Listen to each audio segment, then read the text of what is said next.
नमस्कार मित्रांनो, स्वागत आहे तुमचं नव्या पर्वामध्ये.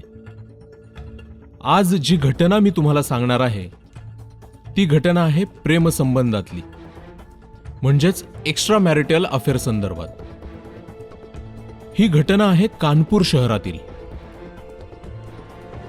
एका नाल्यामध्ये एक दिवशी एक गोणी आढळून येते आणि ही गोणी त्या नाल्याच्या कडेला रोज फिरणाऱ्या कचरा गोळा करणाऱ्या लोकांना दिसते आणि ते लोक त्या गोणीमध्ये काय आहे हे पाहण्यासाठी जवळ जातात, तर त्यातून दुर्गंधी येऊ लागते.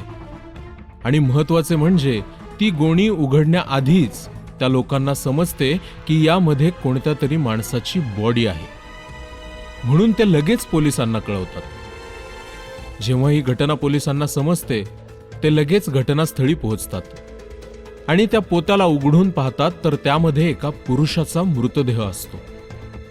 पोलीस मृतदेह पोस्टमॉर्टमसाठी पाठवतात. पोस्टमॉर्टममध्ये समजते की या व्यक्तीची निर्घृण हत्या करण्यात आली आहे. त्याच्या शरीरावर विविध ठिकाणी चाकूचे वार केले होते. यावरून पोलिसांना समजते की हा एक खून आहे आणि हा खून ठरवून केलेला आहे. म्हणजे मृत व्यक्तीची नक्कीच कुणाशी तरी जुनी दुश्मनी किंवा वाद असणार. म्हणून पोलीस मृत व्यक्तीचा तपास करतात.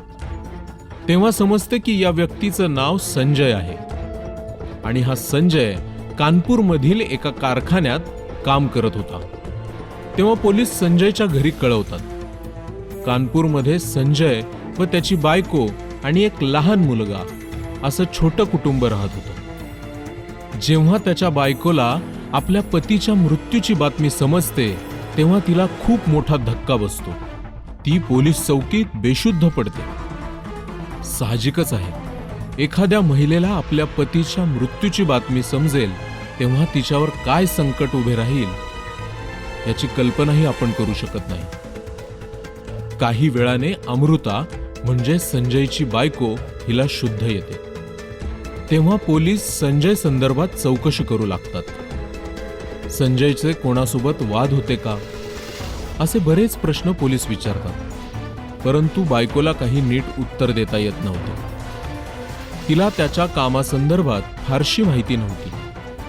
पोलीस संजयचे फोन कॉल तपासतात आणि त्याच्या बायकोचेही फोन कॉल तपासतात, कारण संजय संदर्भात कोणताच पुरावा मिळत नव्हता की ज्यातून संशयित व्यक्ती शोधता येईल. परंतु जेव्हा पोलिसांनी संजयचे आणि अमृताचे कॉल रेकॉर्ड तपासले तेव्हा समजले की या दोघांच्या संपर्कात एक कॉमन व्यक्ती आहे आणि त्या व्यक्तीचे संजय आणि अमृताशी सतत कॉल होत होते. पोलिसांनी जेव्हा त्या तिसऱ्या व्यक्तीचे आणि अमृताचे कॉल रेकॉर्ड ऐकले तेव्हा एक गोष्ट समोर आली. ती गोष्ट म्हणजे तो तिसरा व्यक्ती म्हणजे राजेश. हा राजेश अमृतासोबत सतत फोनवर बोलत असे.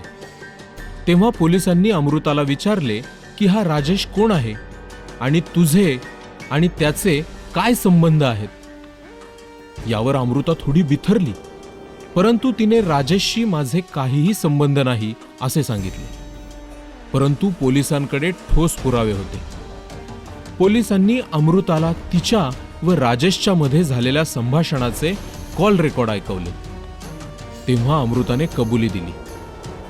खरं तर झाले असे की अमृता आणि संजय मूळचे झाशीचे होते आणि झाशीमध्ये त्यांचे लग्न झाले होते. लग्नाला काही वर्ष झाले, मुलगा झाला आणि अमृता आणि संजयमध्ये छोट्या छोट्या कारणांमधून भांडणं होऊ लागली. तेव्हा अमृता घर सोडून आपल्या माहेरी निघून गेली. संजयनेही झाशीमध्ये न राहण्याचा निर्णय घेतला, म्हणून त्याने दुसरी नोकरी शोधली. संजयला दिल्लीला एका कंपनीमध्ये नोकरी मिळाली, म्हणून संजय दिल्लीला गेला. या दरम्यान संजय आणि अमृताच्या घरचे यांचं भांडण मिटवण्याचा प्रयत्न करू लागले. अमृतानेही जॉब करायचा आणि आपण आपल्या पायावर उभं राहायचं असं ठरवलं. तिला कानपूरमध्ये एका कंपनीमध्ये नोकरी मिळाली. म्हणून आता अमृताने ठरवलं की आपण कानपूरला आपल्या मुलासोबत राहायचं, म्हणजे घरचा त्रासही कमी होईल. कारण अमृताच्या घरचे सतत तिला बोलत होते की भांडण मिटव, नवऱ्यासोबत राहा. म्हणून अमृतानं कानपूरला जायचं ठरवलं. अमृता कानपूरला आपल्या मुलासोबत आली. तिने एक खोली भाड्यानं घेतली व आपल्या मुलासोबत ती कानपूरमध्ये राहू लागली. या दरम्यान संजय हा एकटाच दिल्लीमध्ये राहत होता.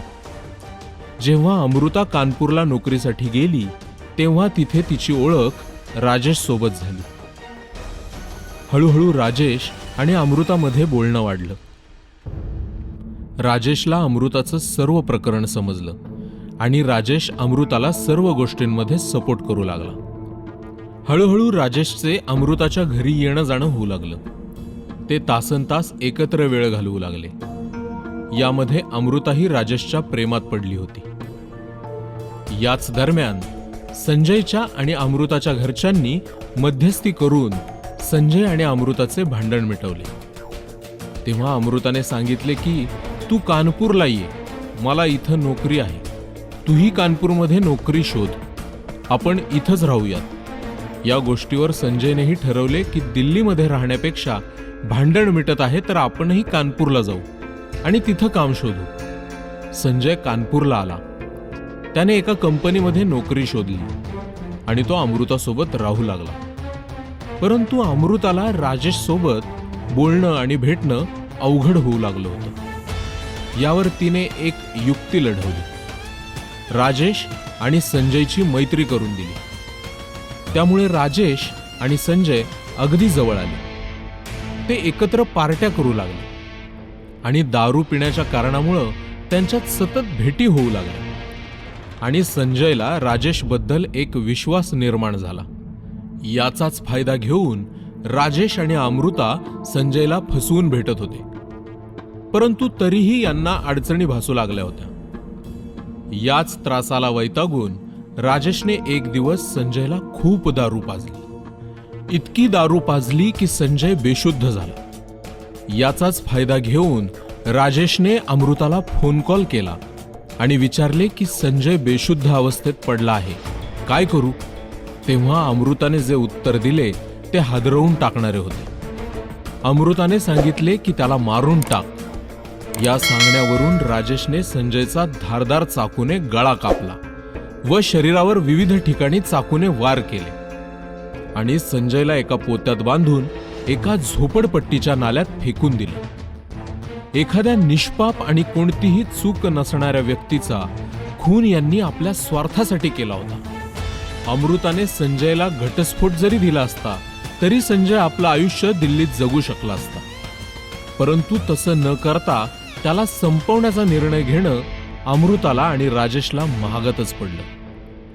चला तर मग भेटूयात पुढच्या पर्वात अशाच एका नव्या घटनेसोबत. धन्यवाद.